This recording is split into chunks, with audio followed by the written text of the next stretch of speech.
सुन्नत में एक अलग शान है इनकी। मैं हजरत का इस्तकबाल कर रहा हूँ, नारे तकबीर। अरे नारा लगा के बताइए कि मुफ्ती शहरयार रजा खलीफा ताजुश शरिया का हम खिताब सुनने के लिए तैयार है। नारे तकबीर, दोनों हाथों को उठाइए। नारे रिसालत, मसलके आला हजरत खलीफा ताजुश शरिया मुफ्ती शहरयार रजा साहब किबला जदीद तर्ज खिताबत के शाहकार चले, ये बन के अपने अकाबिर की यादगार चले, ये बन के अपने अकाबिर की यादगार चले। अदब से इज्जत व शोहरत ने दस्तबोसी की, जहां जहां भी खिताबत के शहरे यार चले। हाथ उठा के या रसूल अल्लाह बोल के बताइए, हाथ उठाइए, बोलिए या हुसैन। सुनेंगे खिताब, हुजूर से गुजारिश है कि शुरू फरमाओ। नहीं बैठ पाते हैं वो साल में 2-4 जलसों में शिरकत कर लें ताकि उन्हें भी दीनी फैजान हासिल हो जाए।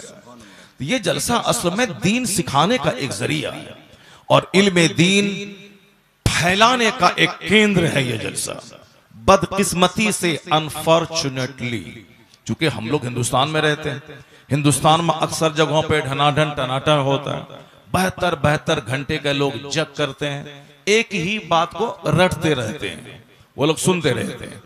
इसलिए हम लोगों ने उनका देखा देखी, हम लोगों ने भी इस जलसे को आनंद लेने का एक केंद्र बना दिया।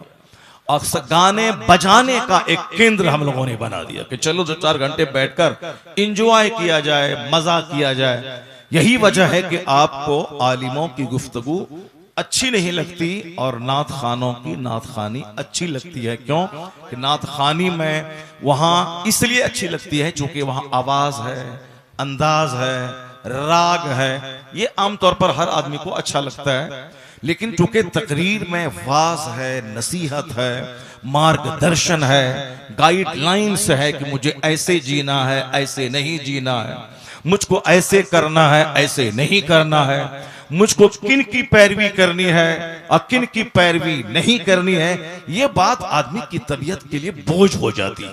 तो इसलिए हमारे बुजुर्गों ने थोड़ी दिलचस्पी बहाल करने के लिए एक रास्ता निकाला था कि शुरू में एक नात हो जाए, फिर 1 घंटे की तकरीर हो जाए, वाज हो जाए, फिर एक नात हो जाए, 5 अशार की नात हो जाए, फिर 1.5 घंटे की तकरीर हो जाए, फिर एक नात हो जाए, फिर एक तकरीर हो जाए। इस तरह से 4 बजे सुबह तक 5 घंटे की जबरदस्त तकरीर हो जाए और मजलिस में बैठने से बंदा बोर ना हो, इसलिए बीच बीच में 5-5 अशार की नात खानी हो जाए ताकि दिलचस्पी लोगों की बनी रहे। मकसद है दीन सीखना, मकसद ये है, और नात है ताकि दिलचस्पी की खातिर लोग बैठे रहें, इस बहाने कुरान सुन लें, हदीस सुन लें, बुजुर्गों के अहवाल को सुन के नेक बनने की कोशिश करें।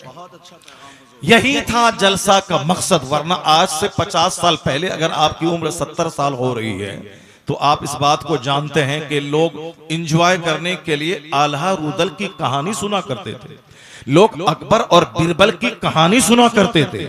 उनका देखा देखी मुस्लिम समाज में भी ऐसा होता था। हम लोगों ने आज से 45 साल पहले बचपन में अपने गांव समाज में देखा है कि गर्मी के जमाने में, इसी सब जमाने अप्रैल और मई में लोग रात दिन भर खेतीबाड़ी करते थे, रात में 2 घंटे की महफिल सजाते थे, उसमें दूर से एक कहानी कहने वाले गायकार कहानीकार को बुलाया जाता था। अब वो कहता था ढोल बजा बजा कर, एक राजा था, एक रानी थी, और उसका किस्सा सुनाते थे, लोग सुनते थे, 1-2 घंटा बैठकर एंजॉय करते थे। तो आज समाज में वो राजा रानी की कहानी आज नहीं हो रही है। आज समाज में आल्हा रुदल अकबर बीरबल का वो साफ लतीफा नहीं सुनाया जा रहा है। कभी तन्हाई में बैठ के गौर कीजिएगा कि एक रीति, गलत रीति को खत्म करने का सहरा किन के सर जाता है, किसने इन झूठी कहानी की महफिलों को उजाड़ कर सीरत के जलसे आपको अता किया, किसने दीन की महफिलें आपको अता की?